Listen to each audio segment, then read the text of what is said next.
Plane refraction.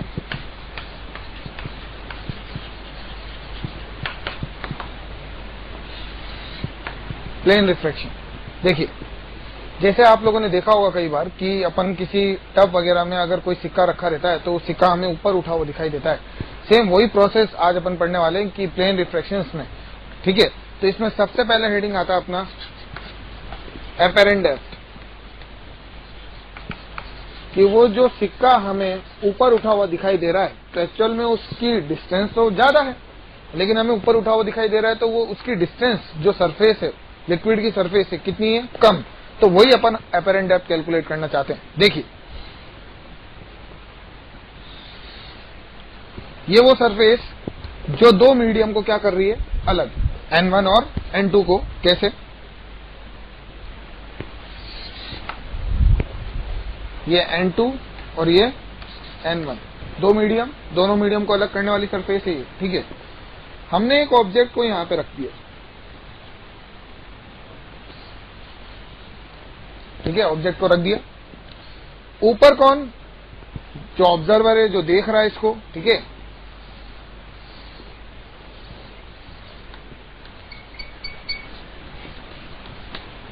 ये कौन? Observer.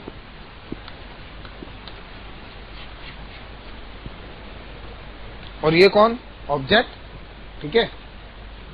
अब देखिए, जो रे ऑब्जेक्ट से ट्रेवल करके सरफेस पे गई, अभी अपन कैलकुलेट कर लेते हैं कि N2 को मान लेते हैं कि ये क्या है? रेयर। तो रे क्या हो जाएगी? Away from the normal. तो अगर अवे फ्रॉम द नॉर्मल हुई तो कहां से आती हुई नजर आई? इस पॉइंट से, ठीक है। तो जो रे इंसिडेंट हो गई एंगल I पे, कितने एंगल पे गई? R पे। तो वो जब रे बाहर ऑब्जर्वर की आंखों में गिरेगी तो वो ऑब्जर्वर को कहां से आती हुई नजर आएगी? ऑब्जेक्ट से थोड़ी कम डिस्टेंस पे, जो सरफेस से डिस्टेंस है उससे कम पे। अपन मान लेते हैं कि एक्चुअल डिस्टेंस d है और जो डिस्टेंस नजर आई वो कितनी है? d dash. कितनी है? d डैश, ठीक है। अब अपन को ये d और d डैश में ही रिलेशन निकालना है। तो देखिए, ये एंगल R, तो ये एंगल भी कितना? कितना? R। ये एंगल भी कितना हो गया? R। ये एंगल I, तो ये एंगल भी कितना? I, ठीक है। ये एंगल R, तो ये एंगल R है, तो ये भी कितना हो गया? R। इस डिस्टेंस को मैंने मान लिया कितना? X। कितना मान लिया? X। तो एक बात देखिए, अगर बहुत ध्यान से देखें तो देखिए, अगर मैं यहां पे स्नेल्स लॉ लगाऊं तो देखिए, N1 sine I equal to N2 sine R, ठीक है। बात करते हैं कि if I and R are very small का मतलब एंगल अगर छोटे होंगे तो दैट मीन्स रेस कैसी होनी चाहिए? Paraxial rays. कैसी होनी चाहिए? पैरेक्शियल रेस, ठीक है। I and R are very small, तो मैं साइन I को क्या लिख सकता हूं? N1 साइन I लगभग बराबर tan I, और N2 साइन R को क्या लिख सकता हूं? लगभग tan R, क्योंकि हमें पता है जब एंगल छोटे होते हैं तो साइन I लगभग बराबर I होता है और tan I भी लगभग बराबर I होता है। तो अगर एंगल बहुत छोटे हैं तो मैं साइन I को किससे रिप्लेस कर सकता हूं? tan से, ठीक है। बताइए यहां पर tan I की वैल्यू कितनी होगी? x upon D, x upon D, x और ये d। r की वैल्यू कितनी होगी tan r की? x upon d dash, x से x कैंसिल, तो d dash upon d is equal to N2 by N1। यही अपने एपेरेंट डेप्थ का फॉर्मूला होता है एक्चुअल में। कि ये कौन सा फॉर्मूला डेराइव हुआ है अपने एपेरेंट डेप्थ का? क्या? कि d dash upon d equal to N2 by N1। d dash जो एपेरेंट डिस्टेंस है और d क्या है? Actual distance. d डैश वो डिस्टेंस है जो हमें नजर आ रही है बाहर से, जबकि एक्चुअल डिस्टेंस कितनी है उसकी ऑब्जेक्ट की? d, ठीक है।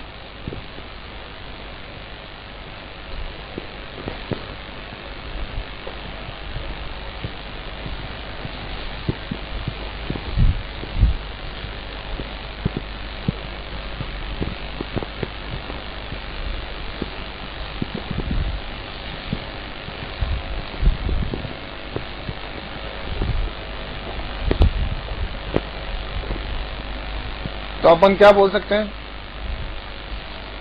कि apparent depth upon actual depth, apparent depth कितनी थी d डैश और एक्चुअल डेप्थ कितनी है d is equal to n2 by n1। ठीक है, इस फॉर्मूले के रिगार्डिंग कुछ इंपॉर्टेंट पॉइंट्स हैं। क्या? Above formula only valid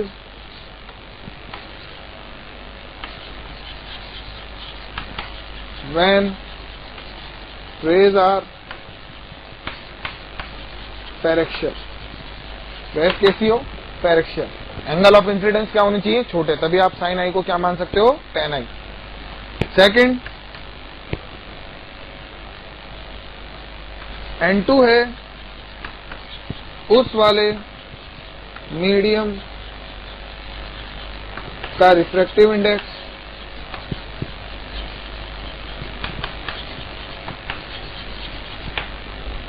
N2 है उस वाले मीडियम का रिफ्रैक्टिव इंडेक्स जिसमें रे जा रही हो। ठीक है,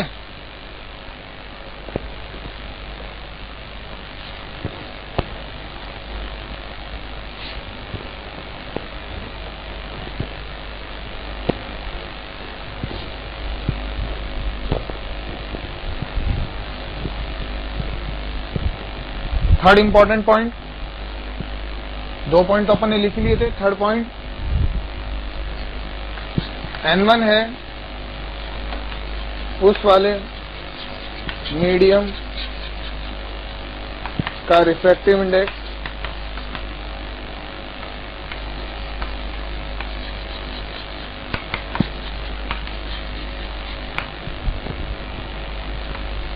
जिसमें से रे आ रही हो। ठीक है, सबसे इंपॉर्टेंट क्या कि D and D dash should be measured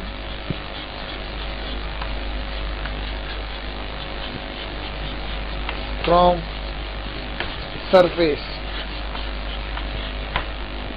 D और D dash कहां से मेजर होनी चाहिए? सरफेस से, जिस सरफेस के जो वो बाउंड्री जो दोनों मीडियम्स को क्या कर रही है? अलग कर रही है। ठीक है,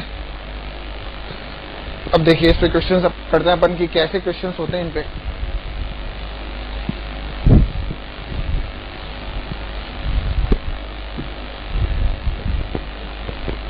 बर्ड और फिश के क्वेश्चंस जो बनते हैं वो मैक्सिमम इसी फॉर्मेट पे बनते हैं अपने। ये देखिए, ये बर्ड और ये fish.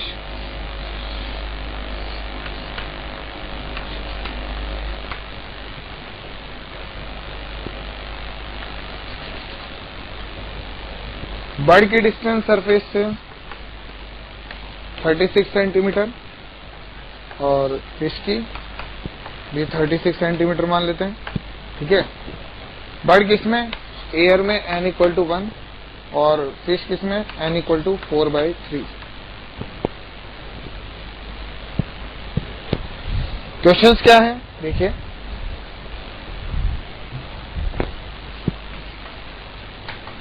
Find out the apparent distance of the fish as seen by bird। First question. Second question, find out the apparent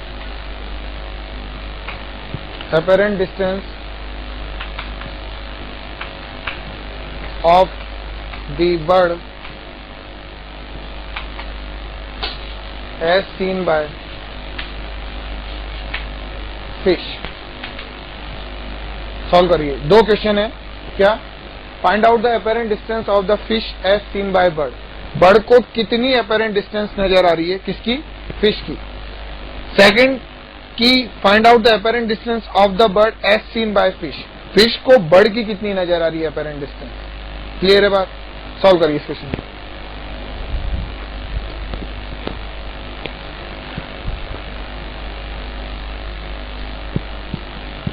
देखिए फर्स्ट क्वेश्चन क्या था अपना,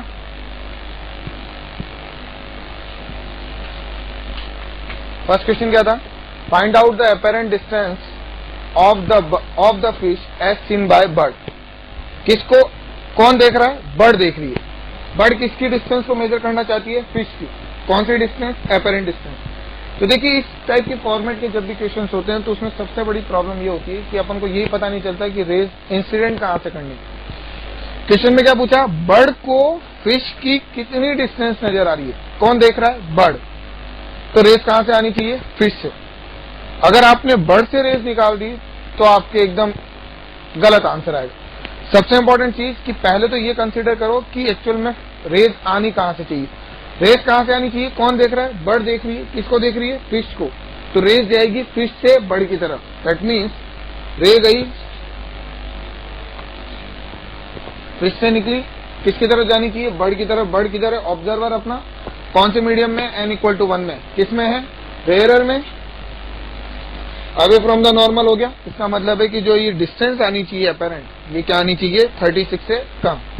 तो अपना फॉर्मूला क्या था, apparent distance upon actual distance is equal to n2/n1। और n2 कौन से मीडियम का रिफ्रैक्टिव इंडेक्स होता है, जिसमें रे जा रही होती। अभी अपन ने इंपॉर्टेंट पॉइंट्स लिखे थे, उसमें क्या लिखा था, n2 है उस मीडियम का रिफ्रैक्टिव इंडेक्स जिसमें रे जा रही है। बताइए जिसमें रे जा रही है उसका रिफ्रैक्टिव इंडेक्स कितना है, 1। अपेरेंट डिस्टेंस अपन को कैलकुलेट करनी है d'। एक्चुअल कितनी है, 36। किस में जा रही है, 1 में। कहां से, 4/3 से। तो d' कितना हो गया, 3/4 इंटू 36। तो ये कितना हो गया, 27 सेंटीमीटर। ठीक है। तो बर्ड को फिश कितने डिस्टेंस पे नजर आएगी अपने से, जो अपेरेंट डिस्टेंस होगी अपनी, अपेरेंट डिस्टेंस फॉर बर्ड कितनी होगी, 36 प्लस 27। ठीक है। नेक्स्ट क्वेश्चन, इसी का सेकंड पार्ट।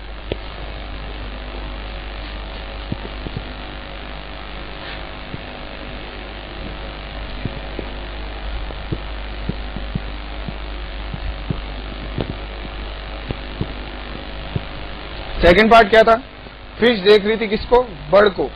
तो रेस कहां से आनी चाहिए, बर्ड से। अब देखिए डेंसर में जा रही है, टुवर्ड द नॉर्मल चली जाएगी। कहां से आती हुई नजर आएगी, थोड़ा ऊपर से। ठीक है। तो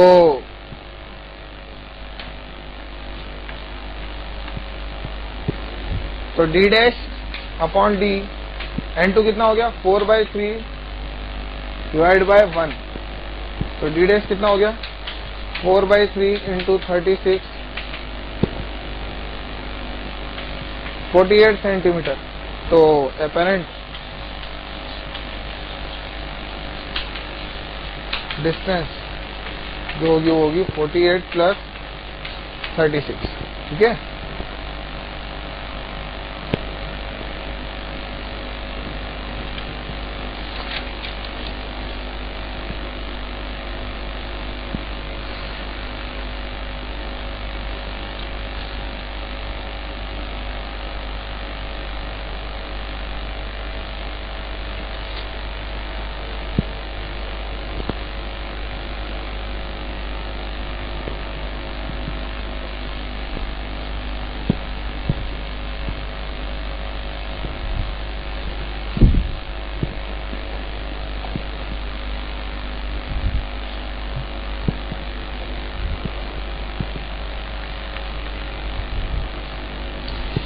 अब अपन नंबर ऑफ मीडियम्स बढ़ा देते हैं। देखिए कैसे,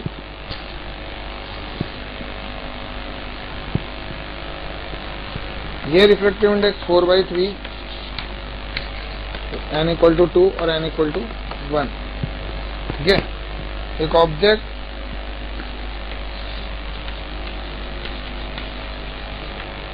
24 सेंटीमीटर पे रखा गया। ऑब्जर्वर यहाँ पर है,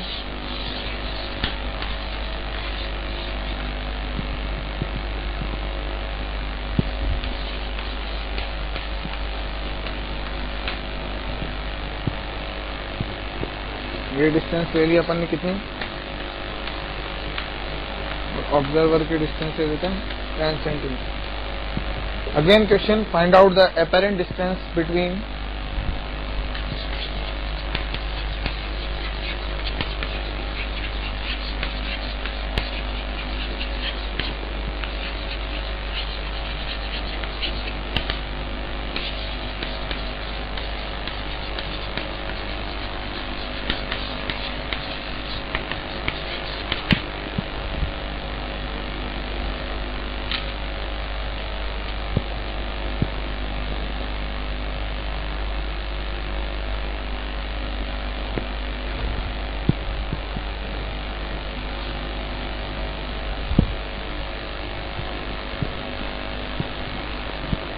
देखिए, पहली बार जो रे ऑब्जेक्ट से निकली और मीडियम पे यहाँ पे गिर रही है, दोनों को अलग करने वाली मीडियम पे, इसको अपन ने कितना लिया है 24 सेंटीमीटर। देखिए, जो रे यहाँ पे गई,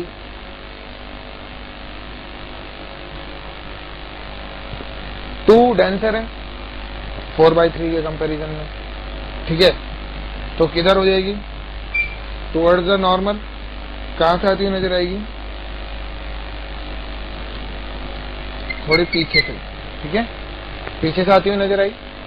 इसके लिए अपन first refraction, first plane refraction के बारे में बात करें तो देखिए, फर्स्ट के लिए कितना लगेगा, d'/d n2/n1।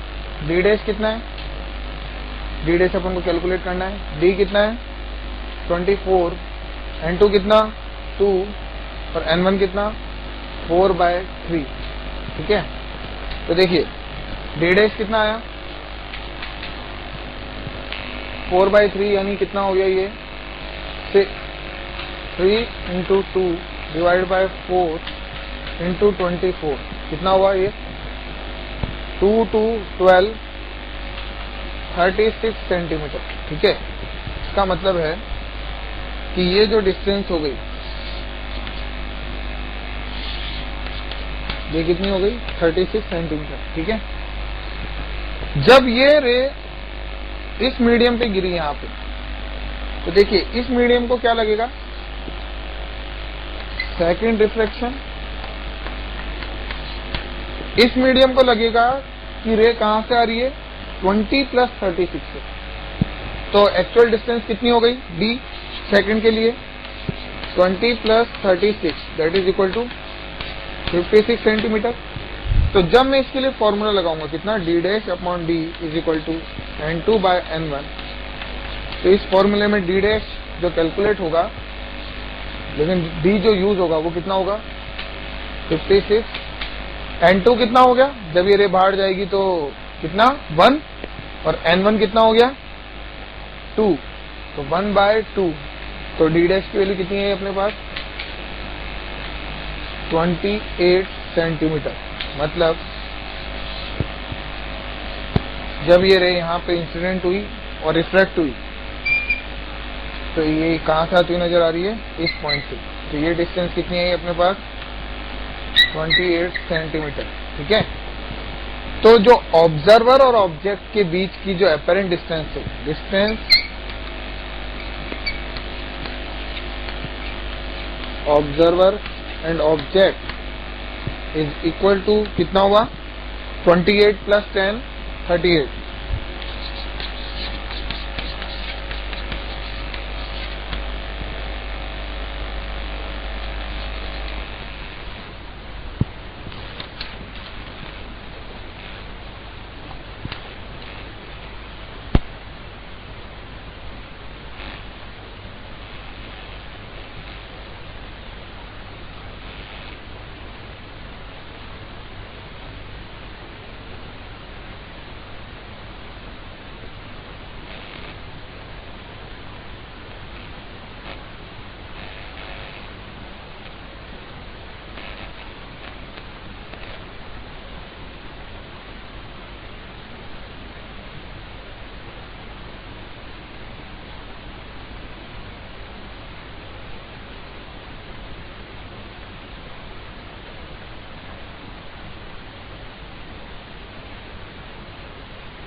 Now next question,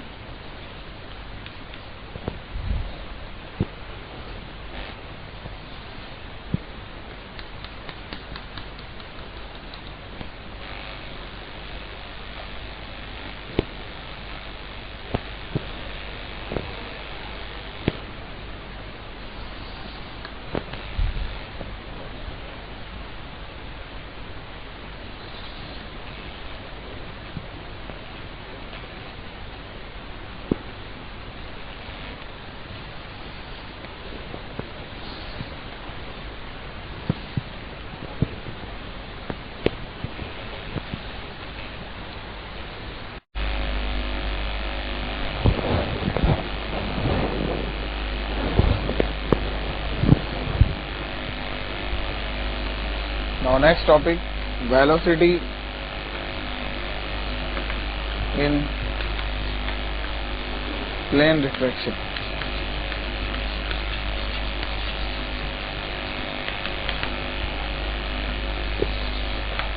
velocity in plane refraction. अब हम देखते हैं, जैसे अपन ने स्फेरिकल मिरर पढ़ा था उसमें भी वेलोसिटीज देखी, प्लेन मिरर पढ़ा उसमें भी वेलोसिटीज देखी थी, सेम उसी तरह वेलोसिटी इन प्लेन रिफ्रैक्शन कि अगर ऑब्जेक्ट मूव करता है तो उसकी इमेज कितनी स्पीड से मूव कर रही होगी, इसी के बारे में आज अपन बात करेंगे कि ये मीडियम मान लेते हैं n2 और ये मीडियम मान लेते हैं n1, ठीक है। यहाँ पे ऑब्जर्वर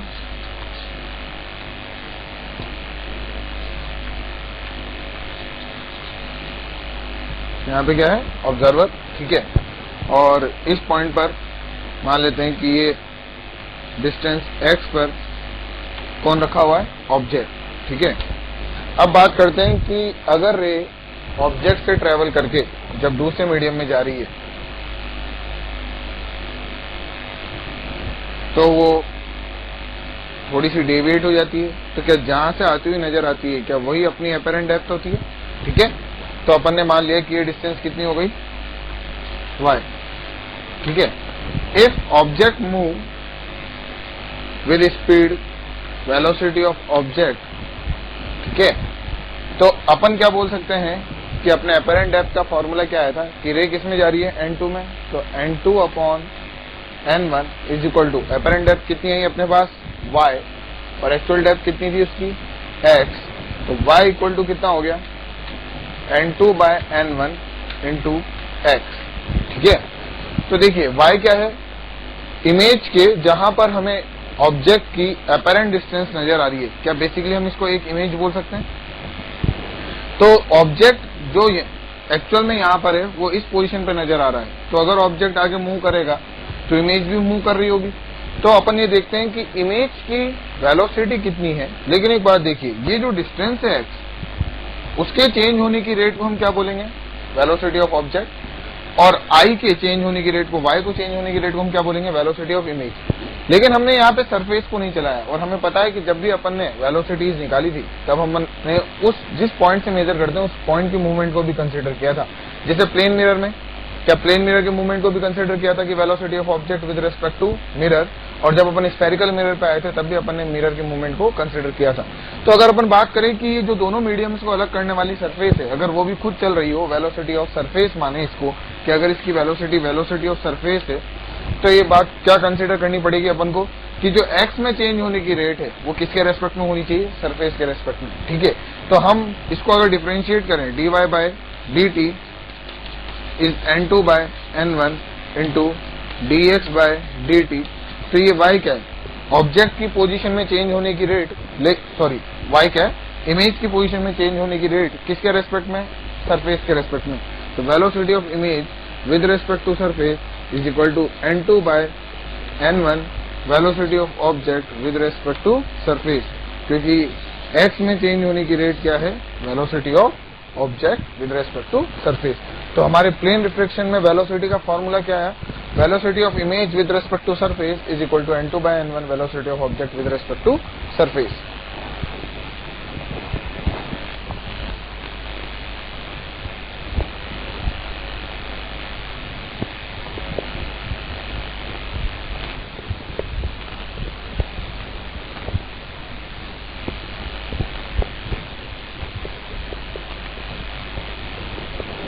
इसी फॉर्मूले को अपन एक क्वेश्चन से समझते हैं। जैसे अपन ने पिछली बार बर्ड और फिश वाला कॉन्सेप्ट पढ़ा था, ठीक है, उनके क्वेश्चंस करे थे, सेम उसी तरह से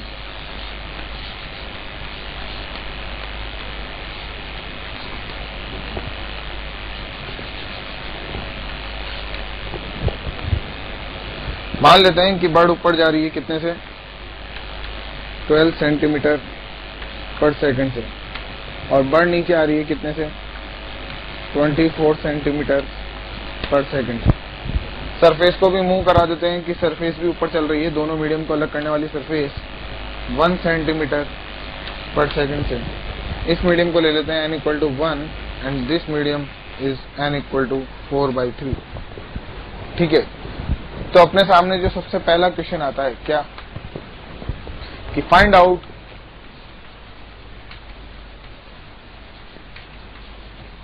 the apparent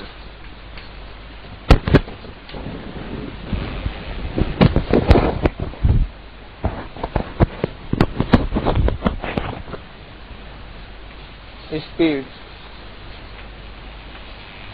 of the fish. Find out the apparent speed of the fish as seen by bird, ठीक है। फर्स्ट क्वेश्चन अपने सामने क्या आया, फर्स्ट क्वेश्चन कि अपेरेंट स्पीड बतानी है अपन को फिश की विद रेस्पेक्ट टू बर्ड, कि बर्ड के रेस्पेक्ट में उसको कितनी फिश की अपेरेंट स्पीड नजर आ रही है। एक्चुअल स्पीड कितनी है उसकी, 12 सेंटीमीटर पर सेकंड, ठीक है। अब अपन बात करते हैं कि कौन देख रहा है, बर्ड देख रही है, किसको देख रही है, फिश को। वो फिश की अपेरेंट स्पीड निकालना चाहती है।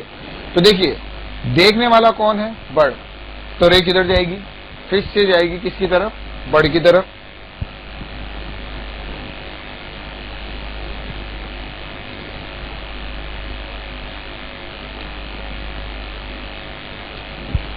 क्योंकि हमें find out the apparent speed of the fish as seen by bird.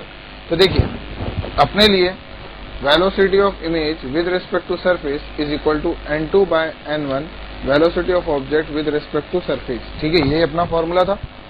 तो इमेज की वेलोसिटी सरफेस के रिस्पेक्ट में vi माइनस vs, vs कितना है अपने पास 1, n2 क्या है, रे किस में जा रही है, एयर में, तो n2 कितना हो गया अपने लिए 1।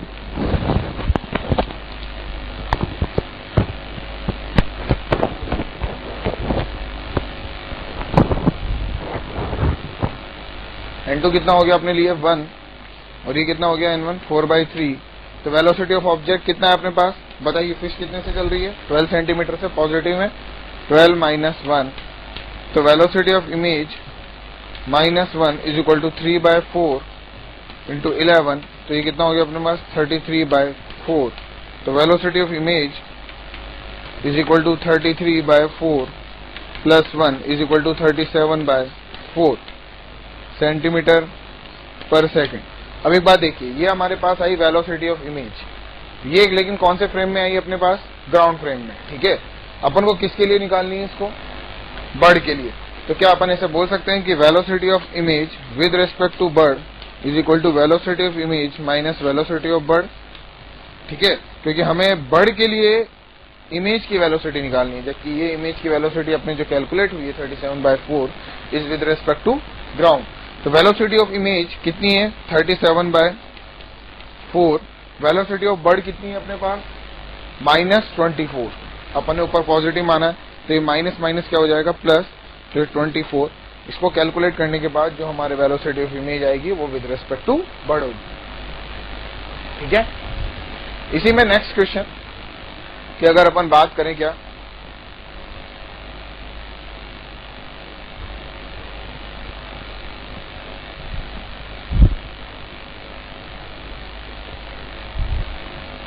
इसी में अगर अपन बात करें कि नेक्स्ट क्वेश्चन की, फाइंड आउट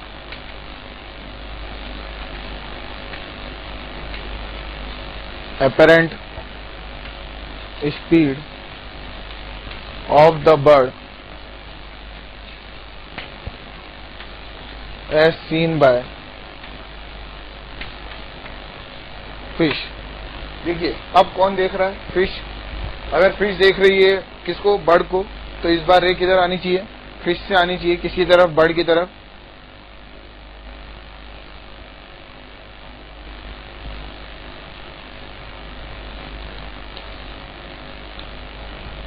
क्या रे आएगी फिश की तरफ, कहां से, बर्ड की तरफ, तो हमारे लिए n2 कितना हो जाएगा इस बार 4/3।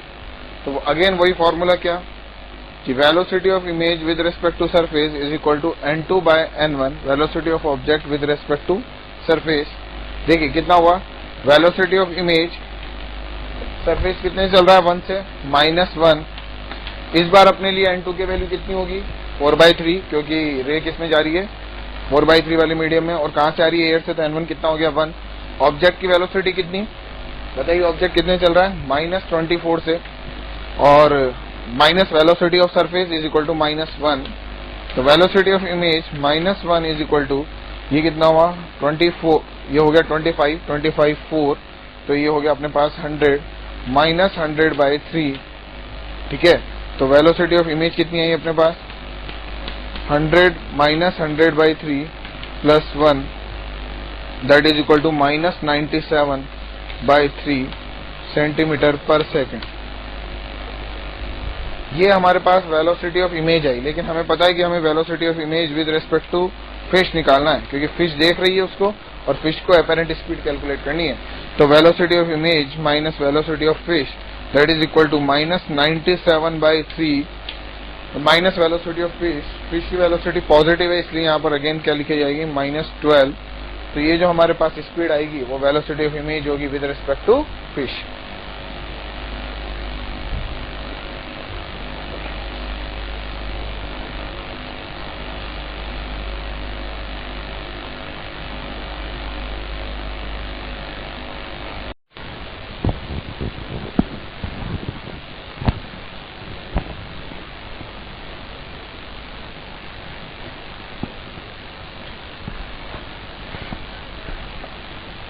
अब हम देखते हैं स्लैब।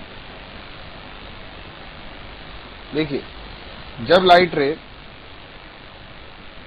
दो रिफ्रैक्टिंग सरफेस को क्रॉस करके जाए, देखिए ये स्लैब रखी है अपन ने बीच में, एक ये रिफ्रैक्टिंग सरफेस और एक ये रिफ्रैक्टिंग सरफेस। अगर लाइट दो पैरेलल रिफ्रैक्टिंग सरफेस को क्रॉस करके जाए तो वहां पर कॉन्सेप्ट यूज होंगे स्लैब के। देखिए अपन ने क्या करा कि एक ऑब्जेक्ट यहां पे रखा, ठीक है, स्लैब जिसका रिफ्रैक्टिव इंडेक्स कितना था म्यू और थिकनेस कितनी थी टी, उसको ऑब्जेक्ट से आने वाली लाइट के पाथ के बीच में रख दिया। जैसे ऑब्जेक्ट अगर यहां से लाइट रेज निकलेगी तो वो लाइट रेज पहले स्लैब से क्रॉस करके फिर उस मीडियम में जाएगी। ठीक है, तो हम अभी ये मानकर चलते हैं कि दोनों तरफ मीडियम क्या है स्लैब के सेम है। अगर दोनों तरफ स्लैब के मीडियम सेम है और अपन अभी मान लेते हैं फॉर कैलकुलेशन पर्पज कि म्यू इक्वल टू कितना है 1, अगर यहाँ पे भी म्यू इक्वल टू 1 है, तो जब लाइट रेज यहां से इंसिडेंट होगी स्लैब पर, तो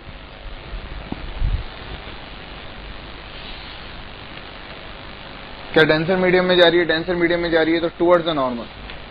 जब ये टुवर्ड्स द नॉर्मल हुई तो ये कहां से आती हुई नजर आई, पीछे से। लाइट रे जब इंसिडेंट हुई स्लैब पर तो कहां से आती हुई नजर आई, पीछे से। तो हमारी यहां पर इमेज बन गई है आई। ठीक है, इसको अपन ने नाम दे दिया I1। फिर जब ये अगेन डेंसर से रेयर मीडियम में गई तो फिर अवे फ्रॉम द नॉर्मल हो गई, तो ये कहां से आती हुई नजर आई, पीछे इस पॉइंट से। तो ये हो गई अपने फाइनल इमेज। ठीक है, तो बेसिकली जब स्लैब में से रे क्रॉस करती है तो हम ये बोल सकते हैं कि उसकी जो शिफ्ट होती है, ऑब्जेक्ट पहले यहां था, अब यहां पर जो ऑब्जर्वर होगा, जो ऑब्जर्वर यहां पर होगा, उस ऑब्जर्वर को जो ऑब्जेक्ट है वो कहां पे नजर आएगा, अपनी एक्चुअल पोजीशन पे नजर नहीं आएगा, उससे थोड़ा सा शिफ्ट होकर नजर आएगा। तो बेसिकली हमें कैलकुलेट करनी है कि ये शिफ्ट कितनी है एस। ठीक है, तो अगेन सेम वही एपेरेंट डेप्थ वाले फॉर्मूले जो अपन ने प्लेन रिफ्रैक्शन में देखे थे कि अगर मैं इस सरफेस को कंसीडर करूं जो फर्स्ट सरफेस है स्लैब की, तो फर्स्ट रिफ्रैक्शन जो हमें दे रहा है वो क्या दे रहा है, फर्स्ट रिफ्रैक्शन। फर्स्ट रिफ्रैक्शन से हमें क्या मिल रहा है, देखिए अगर मैं बात करूं d'/d इज इक्वल टू μ/1।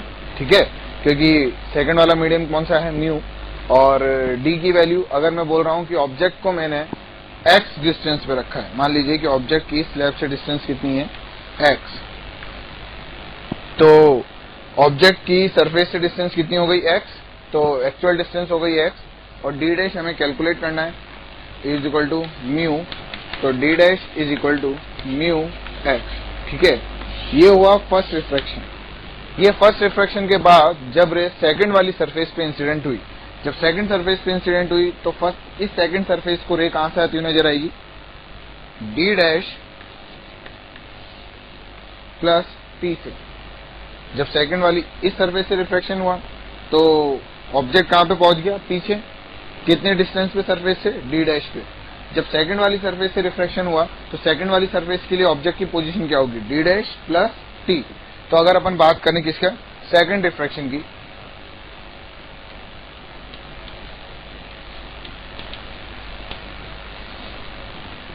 तो सेकंड रिफ्रैक्शन में देखिए अपन क्या बोल सकते हैं, D double dash upon actual distance कितनी, D dash plus T. D dash plus T यानी mu X plus T is equal to 1 by mu, क्योंकि इस बार N2 का काम कर रहा है एयर और N1 का काम कर रहा है म्यू। ठीक है, तो d double dash is equal to x plus t by mu. ये आई अपने डी डबल डैश की वैल्यू। और बताइए डी डबल डैश कहां से होगा, सेकंड वाली सरफेस से। इसका मतलब है कि दिस ऑब्जेक्ट जो यहां पर आया है डी डबल डैश, वो डी डबल डैश की डिस्टेंस है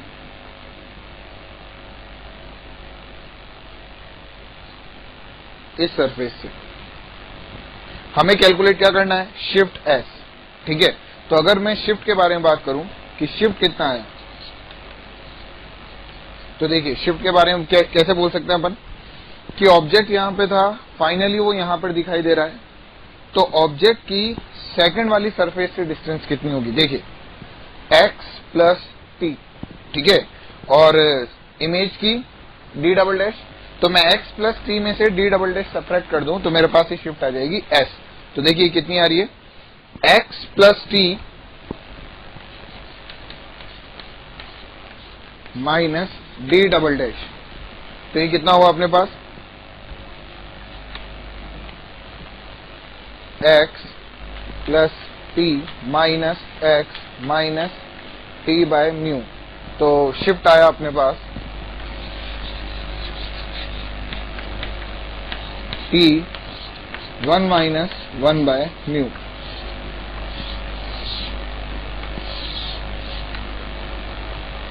ये फॉर्मूला आपको याद होना चाहिए क्योंकि शिफ्ट बहुत ज्यादा पूछा जाता है, और जब अपन शिफ्ट कैलकुलेट करते हैं, अपन से पूछा जाए ऑब्जेक्ट बताओ कितना शिफ्ट हो गया, तो हम अगेन बार बार ये डबल रिफ्रैक्शन नहीं यूज करते, हम डायरेक्ट शिफ्ट का फॉर्मूला लगाते हैं और अपनी शिफ्ट कैलकुलेट कर लेते हैं कि ऑब्जेक्ट कितना शिफ्ट हो गया।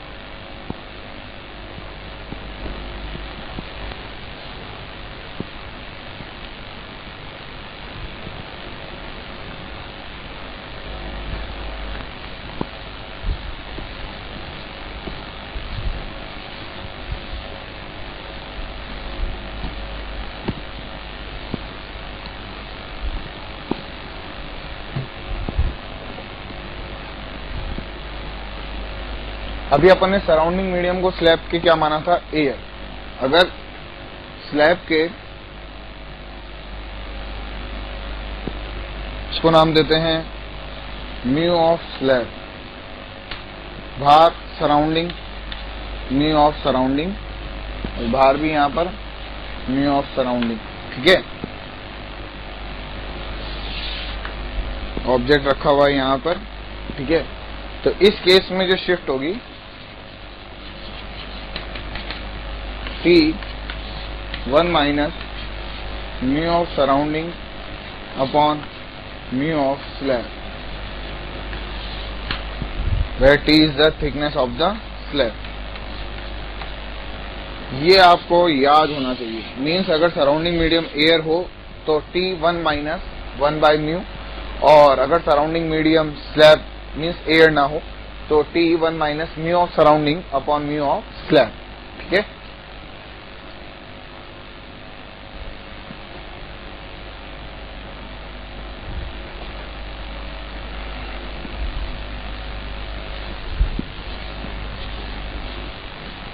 अब देखिए इस पे कुछ इलस्ट्रेशन, जो इंपॉर्टेंट कॉन्सेप्ट अपन जो इनके कंक्लूजन निकालेंगे वो कैसे। देखिए अगर अपन दो क्वेश्चन सॉल्व करें, स्लैब मान लेते हैं 10 सेंटीमीटर, ठीक है, और यहां पर अपन ने म्यू रख दिया 1.5, म्यू अभी भी एयर है, यहाँ पर 1, ठीक है। अब आपसे पूछा जा रहा है कि शिफ्ट कितनी आ रही है ऑब्जेक्ट की, तो आपने शिफ्ट कैलकुलेट करी फर्स्ट केस में, shift is equal to t 1 minus 1 by mu, क्योंकि यहाँ पर एयर है तो टी कितना 10, 1 माइनस 1, 1.5 को मैं क्या लिख सकता हूँ 3/2, तो ये हो गया 3/2, तो 2 माइनस 3 माइनस 2 1/3 यानी 10/3 सेंटीमीटर। ये फर्स्ट केस। शिफ्ट कैसी आ रही है? पॉजिटिव वैल्यू, ठीक है। सेकंड एक और अपन इलस्ट्रेशन लें,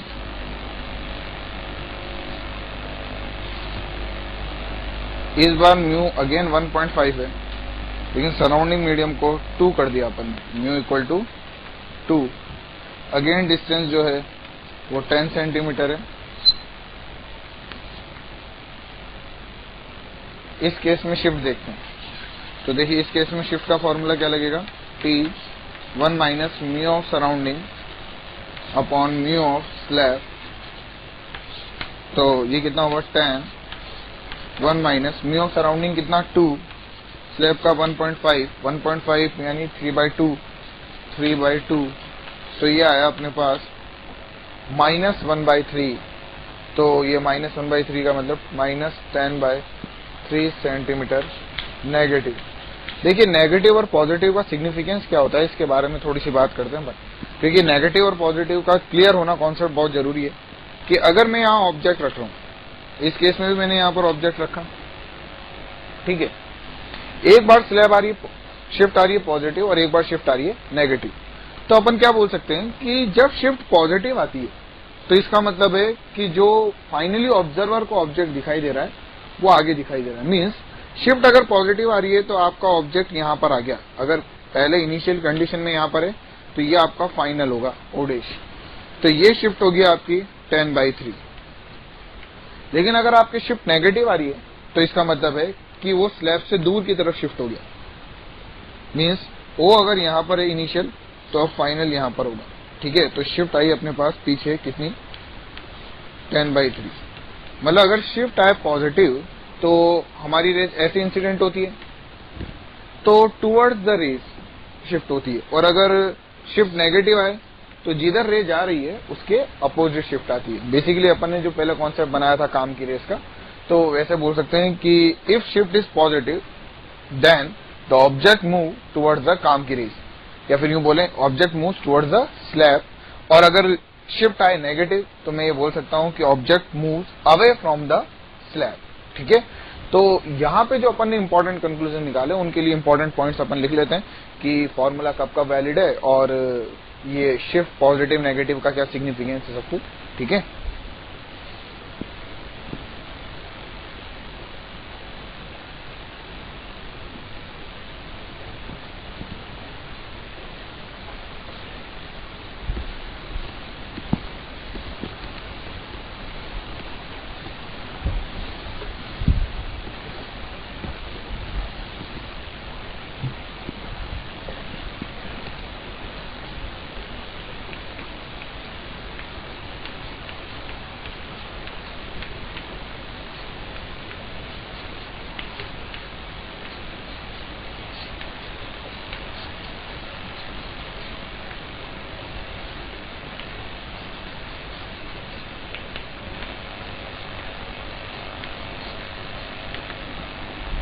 जो इंपॉर्टेंट पॉइंट्स है शिफ्ट फॉर्मूले पे, ठीक है, जो शिफ्ट का फॉर्मूला है उसके लिए इंपॉर्टेंट पॉइंट्स क्या है अपने लिए देखिए।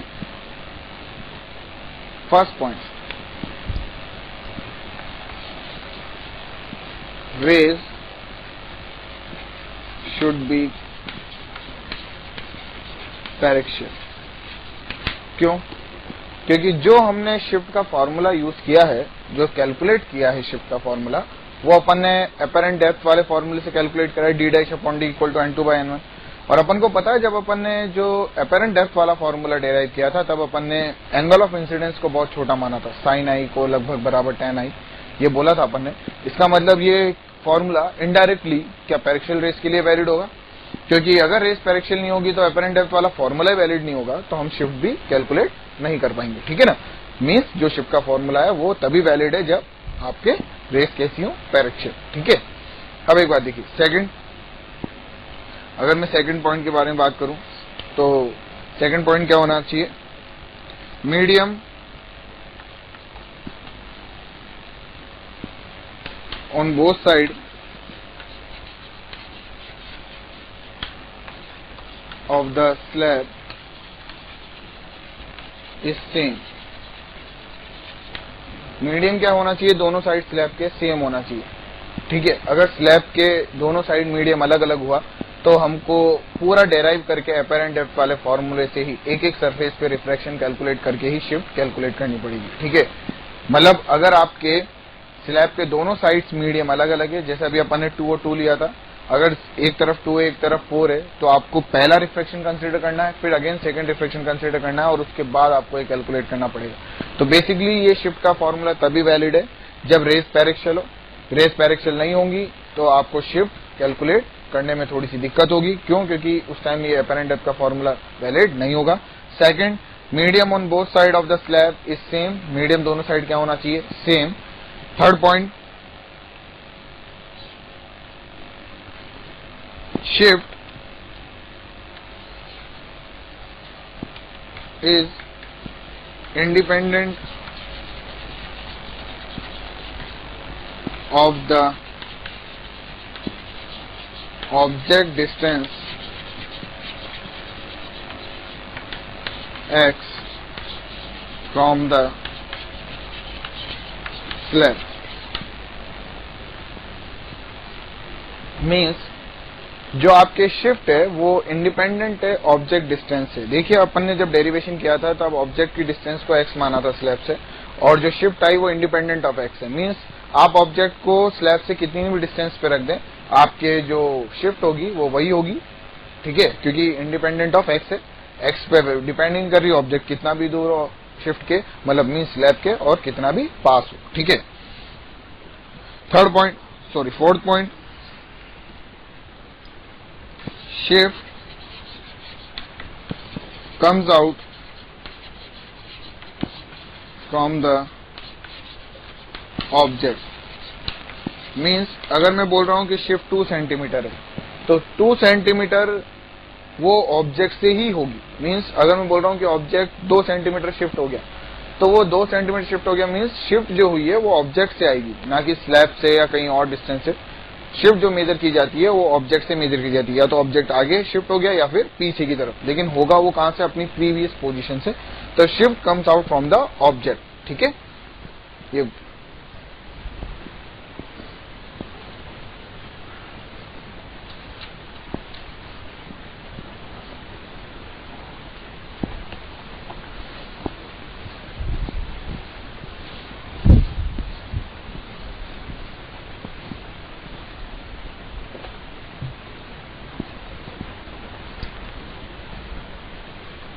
fifth point and very important point, if shift is positive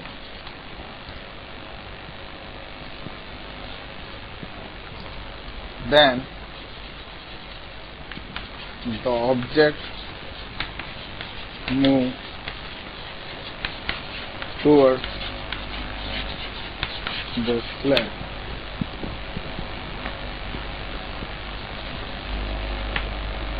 ठीक है,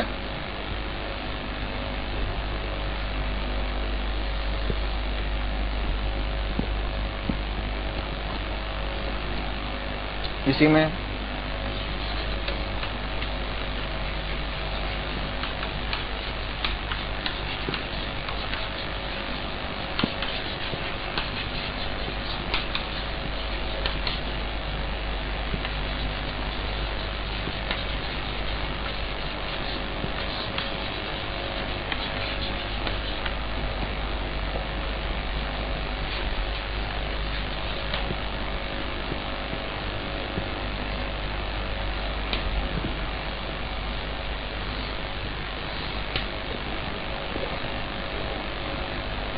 if shift is positive then object move towards the slab। Means अगर शिफ्ट पॉजिटिव आ रही है तो ऑब्जेक्ट स्लैब की तरफ शिफ्ट हुआ है, और अगर शिफ्ट नेगेटिव आ रही है तो ऑब्जेक्ट स्लैब से दूर की तरफ शिफ्ट हुआ है। जैसा कि अपन ने अभी इससे पहले जो एग्जांपल करे थे दो, μ=2 और μ=1 वाला, उसमें अपन ने इन दोनों पॉइंट्स के बारे में ही बात की थी। ठीक है,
एक ऑब्जेक्ट यहाँ पे रखा है। ठीक है, स्लैब्स रख दिए अपन ने 2-3। ठीक है, और observer and object both are in the same medium, means ये ऑब्जर्वर और ऑब्जेक्ट, और यहाँ पर ऑब्जर्वर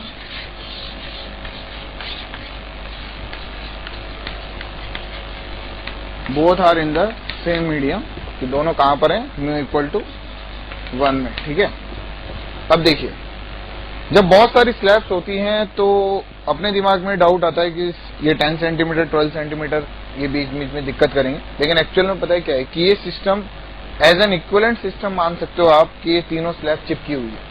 मीन्स शिफ्ट को कोई मतलब नहीं है कि दो स्लैब्स के बीच में कितना डिस्टेंस है, लेकिन दोनों के बीच में मीडियम वही होना चाहिए जो सराउंडिंग है। अगर मीडियम अलग हुआ तो वो भी एक नई स्लैब की तरह काम करेगा with respect to surrounding medium. तो देखिए, अगर मैं इसकी शिफ्ट कैलकुलेट करूं इसकी, तो ये शिफ्ट कितनी आ रही है इसकी, S1 की कितना 15, 1 माइनस 3/2 यानी 2/3, यानी 3 माइनस 2 1/3, 5 सेंटीमीटर। इसकी शिफ्ट कितनी आ रही है S2, 20, 1 माइनस 1/2, 10 सेंटीमीटर। इसकी शिफ्ट आ रही है S3, 30, 1 माइनस 1.5, 10 सेंटीमीटर। ठीक है, तो हम ये बोलेंगे कि ऑब्जेक्ट 5 + 10 + 10 मीन्स 25 सेंटीमीटर आगे शिफ्ट हो जाएगा जब ऑब्जर्वर उसको देखेगा।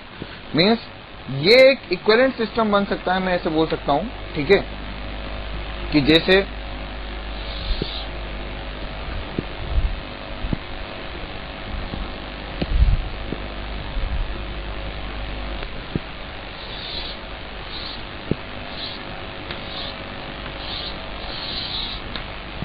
आपने 3 स्लैब्स को चिपका दिया।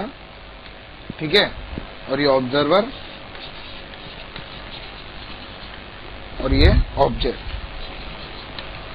अगर मैं ऑब्जेक्ट और ऑब्जर्वर के बीच की डिस्टेंस भी अगर कंसीडर करूं कि मान लीजिए ये 5 सेंटीमीटर और ये भी 5 सेंटीमीटर है, तो एक बात बताइए, टोटल डिस्टेंस कितनी हो गई? टोटल डिस्टेंस हो गई अपने ऑब्जर्वर से ऑब्जेक्ट की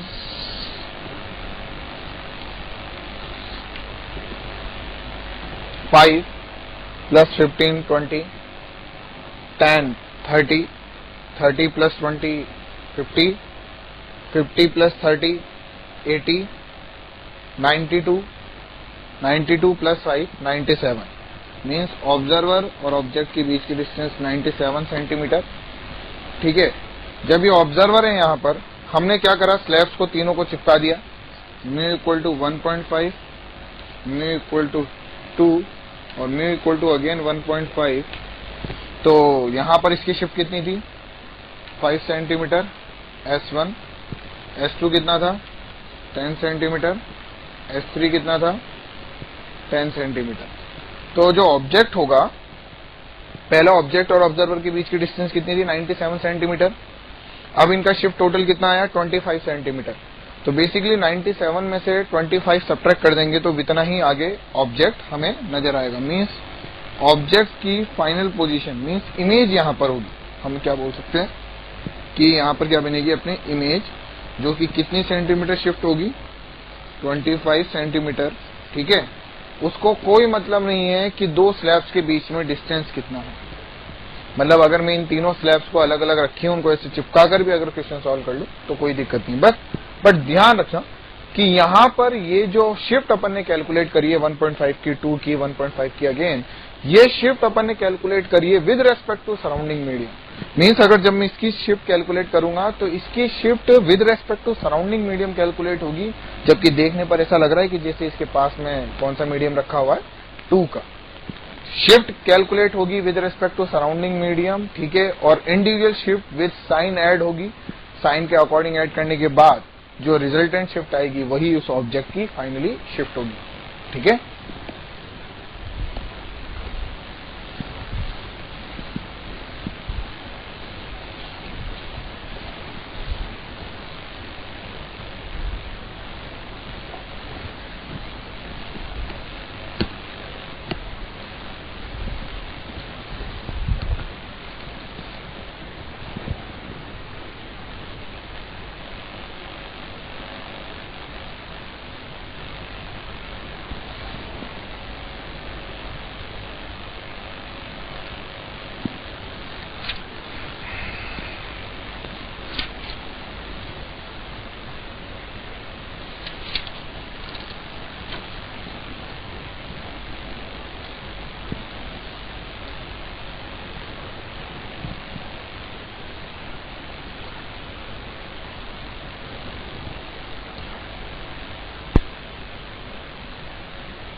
अब देखिए अपन क्वेश्चंस करते हैं स्लैब पे बेस कि स्लैब पे कैसे किस टाइप के क्वेश्चंस होते हैं। अपन ने देखा कि एक ऑब्जेक्ट रख दिया स्लैब के आगे, कितने सेंटीमीटर पे 25 सेंटीमीटर पे।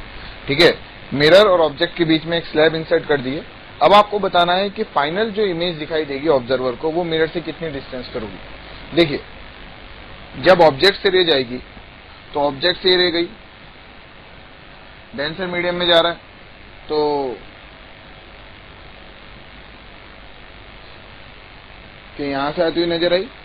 ठीक है, इसका मतलब बेसिकली जब स्लैब से रे पास हुई तो ऑब्जेक्ट शिफ्ट हो गया। ऑब्जेक्ट कितना शिफ्ट हुआ इसको देखने के लिए अपन शिफ्ट कैलकुलेट करते हैं। देखिए शिफ्ट कितनी है, शिफ्ट होती है टी 1 - 1 बाय म्यू, क्योंकि सराउंडिंग मीडियम क्या है एयर, तो टी कितना है 15, 1 - 1 अपॉन 1.5 यानी ये हो गया 3/2, यानी 2 - 3 - 2 1/3 5 सेंटीमीटर, यानी 5 सेंटीमीटर की मेरे क्या आई शिफ्ट आई। जब ये रे वापस यहां से रिफ्लेक्ट होकर जाएगी तो अगर अपन बात करें तो देखिए जब ये रे वापस रिफ्लेक्ट हुई मिरर से और यहां इस पे गिरेगी तो ये अगेन किससे पास होगी स्लैब से, क्योंकि स्लैब इसके पास में वापस रिफ्लेक्टिंग रे के पास में वापस आएगी। तो अगर ये रिफ्लेक्टिंग रे के वापस पास में आ रही है तो देखिए ये इमेज यहां पर बनाना चाहती है कितने डिस्टेंस पर, देखते हैं। देखिए कितने डिस्टेंस पर इमेज बनना चाहती है। पहले डिस्टेंस कितनी थी ऑब्जेक्ट और मिरर के बीच की 25 + 15 + 10, यानी ये होगा 30, 40, 50 सेंटीमीटर। 50 सेंटीमीटर में से 5 सेंटीमीटर की शिफ्ट गई, तो ऑब्जेक्ट कहां पर अपीयर हुआ हमें, इस पॉइंट पे ओ डैश। ठीक है, तो इमेज भी कितने डिस्टेंस पर बनेगी, इमेज बनेगी 5 सेंटीमीटर कम करते ही कितना, 45 सेंटीमीटर, क्योंकि पहले टोटल डिस्टेंस कितनी थी 50 सेंटीमीटर। 10, 15, 25, 25, 50, 5 सेंटीमीटर का शिफ्ट आया। अगर 5 सेंटीमीटर का शिफ्ट आया है तो इसका मतलब है कि अब ऑब्जेक्ट की नई पोजीशन मिरर के लिए कितनी हो गई, 45। तो ये 45 पे इमेज बना दी इसने I1। लेकिन जब ये रिफ्लेक्टिंग रे वापस यहां से क्रॉस करके जाएगी, तो जब ये क्रॉस करके गई यहां से, तो ये अगेन स्लैब में से पास होगी, तो ये वापस कितना शिफ्ट मिलेगा इसको, फिर डेंसर, फिर रेयरर, तो ये यहां से आती हुई नजर आई, वापस कितना अगेन शिफ्ट मिलेगा इसको, 5 सेंटीमीटर का। तो अगर ये शिफ्ट 5 सेंटीमीटर है, तो मैं क्या बोल सकता हूं कि जो इमेज पहले 45 पे थी पीछे, अब वो कितने सेंटीमीटर पे रह गई, 40 सेंटीमीटर। तो बेसिकली जो ऑब्जर्वर को इमेज दिखाई देगी वो I2 होगी, I1 उसको दिखाई नहीं देगी, क्योंकि I1 से कोई रे आती हुई नजर नहीं आ रही। तो I2 वाली इमेज मिरर से कितनी डिस्टेंस पे बनी, 45 सेंटीमीटर पे। ठीक है,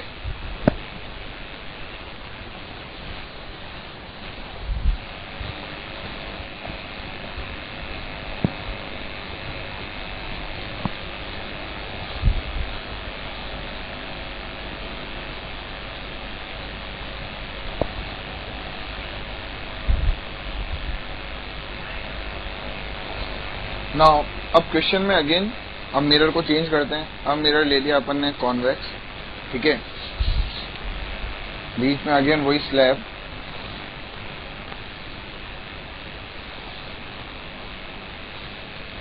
mu is equal to 1.5, 15 centimetre. ठीक है, और इस डिस्टेंस को ले लिया अपन ने,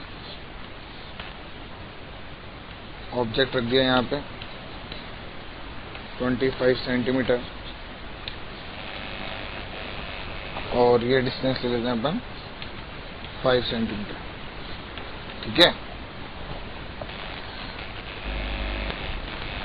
इसको ले लेते हैं, इसकी फोकल लेंथ 40 सेंटीमीटर। अब देखिए अगेन सेम, ऑब्जर्वर अपना यहां पर है,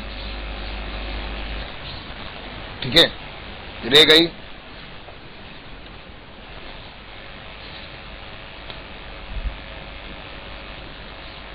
यहां से आती हुई नजर आई ओ डैश से, कितना शिफ्ट आएगा, अगेन सेम शिफ्ट आएगा, कितना 5 सेंटीमीटर, ये अपन ने भी कैलकुलेट किया था।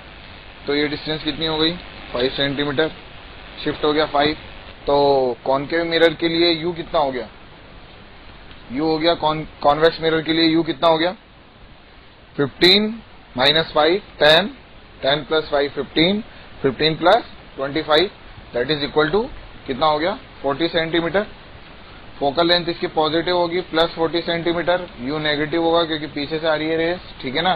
तो इसके लिए वी कैलकुलेट होगा अपने पास यू 40, ये f b 40 centimetre, that means equal to v equal to हो गया अपने पास 20 सेंटीमीटर पॉजिटिव। ठीक है, तो जब ये रे रिफ्लेक्ट होकर जाएगी तो यहां से आती हुई नजर आ रही है, ठीक है। तो अगेन जब इसमें से क्रॉस करेगी तो कहां से आती हुई नजर आएगी, 5 सेंटीमीटर पहले। तो ये अगेन वापस शिफ्ट कितना मिला, 5 सेंटीमीटर। इसका मतलब है कि जो फाइनल इमेज बनी है अपनी आई फाइनल, वो मिरर से कितने डिस्टेंस पे बनी है, पीछे पहले 20 सेंटीमीटर पे थी, अब 5 सेंटीमीटर का शिफ्ट, तो ये हो गया 15 सेंटीमीटर। ठीक है, फाइनल इमेज।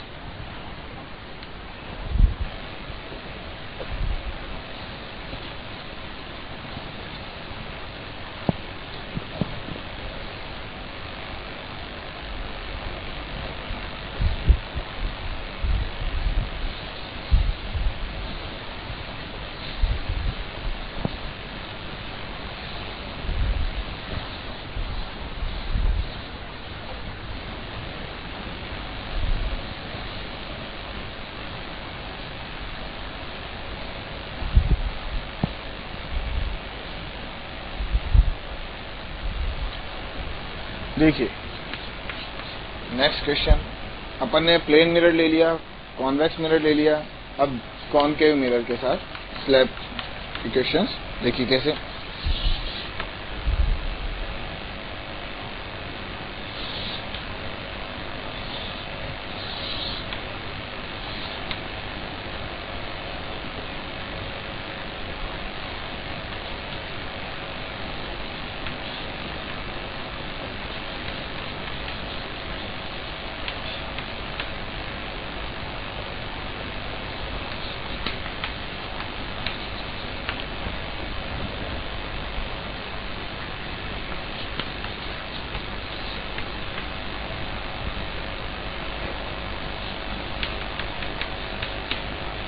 क्वेश्चन है अपना, find out the value of x such that image will form on the object itself। देखिए इसको ऑटो कॉलिनेशन कंडीशन भी बोलते हैं कि जब ऑब्जेक्ट पर ही क्या बन जाए, इमेज। ठीक है, तो देखिए अपना ऑब्जेक्ट यहां पर रखा अपन ने। जब ऑब्जेक्ट यहां पे रखा तो अपन को पता है कि जब इसमें से रे जाएगी यहां से,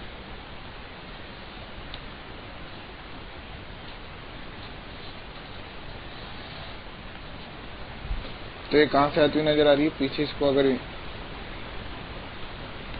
इस पॉइंट से, ठीक है ना, तो ये हो गया अपना ओ डैश। तो देखिए ऑटो कॉलिमेशन कंडीशन पे या ऑब्जेक्ट पर ही इमेज बने उस कंडीशन में हमेशा ध्यान रखिए क्या, कि अगर ये कॉनकेव मिरर है तो कॉनकेव मिरर अपनी रेस को वापस कब उसी पाथ पे रिफ्लेक्ट कर देता है जब उसको वो रे सेंटर ऑफ कर्वेचर से आती नजर आती है। मींस ये रे वापस इसी पाथ पे लौट के चली जाए। ये कब पॉसिबल है, जब कॉनकेव मिरर को कैसा लगे कि ये रे कहां से आ रही है, 2f से। कहां से आ रही है, 2f से, सेंटर ऑफ कर्वेचर से। इसका मतलब ये जो डिस्टेंस है अपनी यहां से यहां तक की, ओ डैश से लेकर वहां तक की, ये होनी चाहिए अपने पास f 30 है तो ये होना चाहिए अपने पास 60 सेंटीमीटर।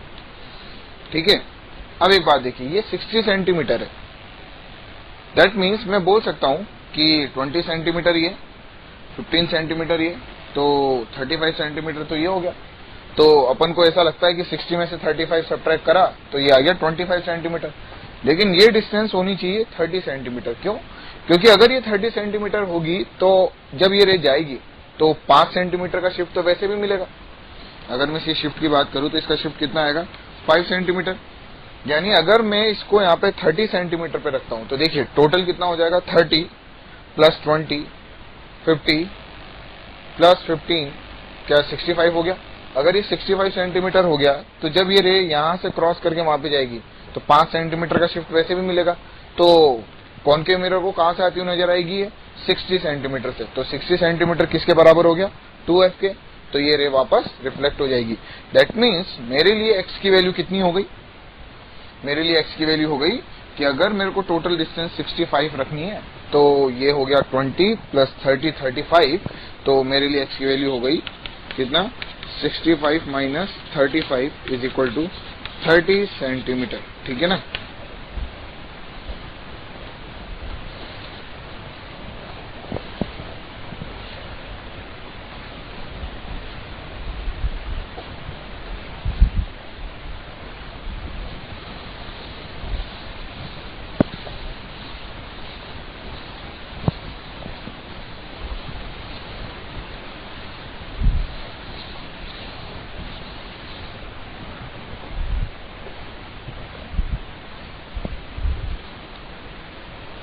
देखिए अभी तक अपन ने जो शिफ्ट के फॉर्मूले देखे उसमें अपन ने एक कंडीशन लिखी थी इंपॉर्टेंट पॉइंट्स में कि object and observer both are in different same medium, object and observer both are in same medium.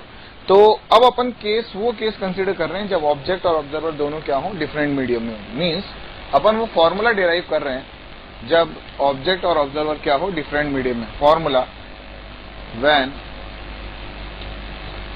Object and observer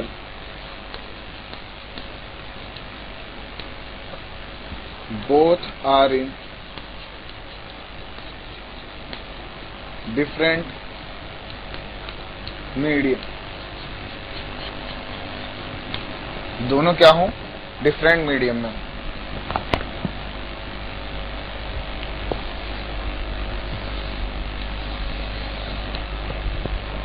ठीक है, उसी को अपन डेराइव करना चाह रहे हैं। तो देखिए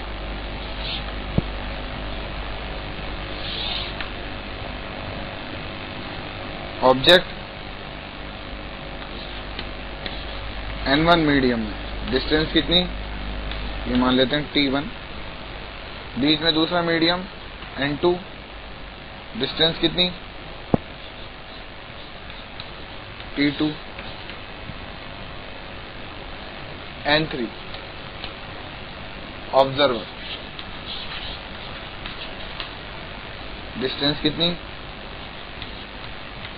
T3, ठीक है।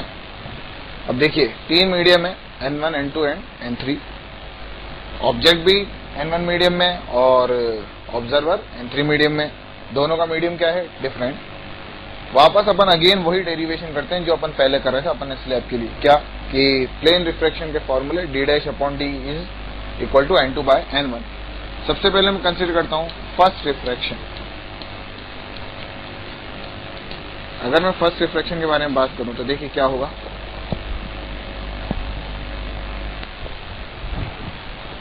सरफेस, पहले वाली सरफेस को देखिए, एक्चुअल डिस्टेंस कितनी है ऑब्जेक्ट की सरफेस से, T1। तो ये अपने लगा, अपन ने फॉर्मूला लगाया d'/T1 इज इक्वल टू रे जब यहां पर इंसिडेंट होगी तो कौन से मीडियम में जाएगी, देखिए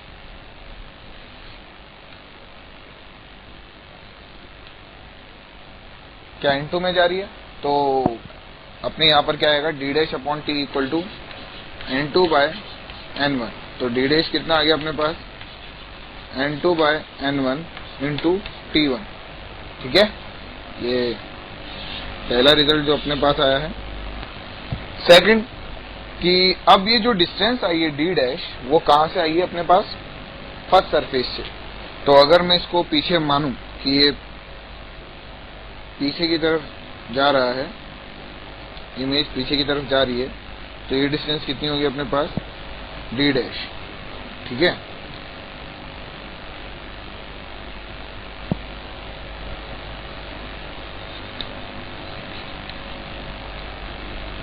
नाउ सेकंड डिफ्रैक्शन,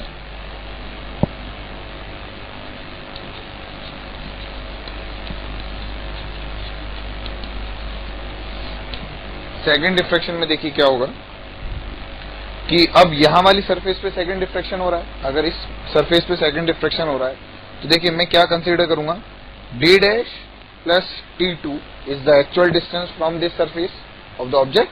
कि ऑब्जेक्ट का इस सरफेस से कितनी डिस्टेंस पर है, T2 प्लस d', क्योंकि इसको ये जो रे आ रही है यहाँ पर, वो रे कहां से आती हुई नजर आ रही है, इस O' से। तो d' प्लस T2 जो हमारी एक्चुअल डिस्टेंस हुई, तो मैंने अब नई अपरेंट डिस्टेंस को मान लिया d'। तो यहाँ पे क्या लिख सकता हूँ मैं, d' plus T2 is equal to N2/N1। देखिए अगर ये रेयर है या डेंसर है, जो भी है, रे बाहर गई, तो यहाँ पर N2 का काम कौन कर रहा है, N3, और N1 का काम कौन कर रहा है, N2। तो यहाँ पर क्या लिखा जाएगा, N3/N2। देखिए अब अगर मैं बात करूं तो d' की वैल्यू कितनी हुई अपने पास, d' is equal to N3/N2 d' plus T2। तो d' की वैल्यू क्या मैं N2/N1 लिख सकता हूं, तो N2/N1 into T1 plus T2, ठीक है। तो देखिए d' कितना है अपने पास, अगर मैं N2 कॉमन ले लूं तो N3 T1/N1 प्लस T2/N2, ठीक है। अब ये देखिए ये जो रे है वो यहां से आती हुई नजर आ रही है, तो ये जो डिस्टेंस है अपनी, ये क्या है, d', ठीक है। ये डिस्टेंस अगर d' है तो एक बात देखिए, मैं बोलूं कि जो फाइनली अपनी इमेज बनी है, जो ये फाइनल इमेज बनी है, ये फाइनल ये जो फाइनल इमेज बनी है, ये ऑब्जर्वर को कितनी डिस्टेंस पे नजर आ रही है, देखिए सरफेस से कितना डिस्टेंस, d', तो ऑब्जर्वर से कितना डिस्टेंस हो गया, T3 प्लस d'। तो अगर मैं बोलूं कि distance between observer and final image is equal to, कितना बोलूंगा, देखिए d'' प्लस T3। तो जब मैं डी डबल डैश की वैल्यू यहां पर पुट करूंगा तो देखिए उसमें से अगर मैं n3 कॉमन ले लूं तो मेरे जो डिस्टेंस आएगी, मैं मान लेता हूं कि उस डिस्टेंस को मैंने नाम दे दिया d is equal to n3 common ले लिया, कितना आया t1 upon n1 plus t2 upon n2 plus t3 upon n3। ठीक है, तो एक बात देखिए, क्या इस फॉर्मूले में अगर मैं क्या कह रहा हूं, बीच में अगर एक दो स्लैब्स और इंसर्ट होती तो उनका भी एक टर्म और आ जाता। जैसे सपोज करिए कि बीच में मैं बोल रहा हूं कि एक n4 वाली स्लैब और इंसर्ट है, तो t4 upon n4 means width of the slab और अपॉन उसका रिफ्रैक्टिव इंडेक्स के रेशियोज को ऐड करते हुए चलिए। ठीक है, लेकिन एक बात ध्यान रखिए जो सबसे इंपॉर्टेंट है कि यहां पर जो n3 है ये क्या है, ये तो अपन को याद रहेगा कि t1 upon n1 plus t2 upon n2 plus t3 upon n3 को ऐड करते जाओ। ठीक है, लेकिन जो मल्टीप्लाई करना है n3, ये क्या होना चाहिए अपने पास, ये है अपना रिफ्रैक्टिव इंडेक्स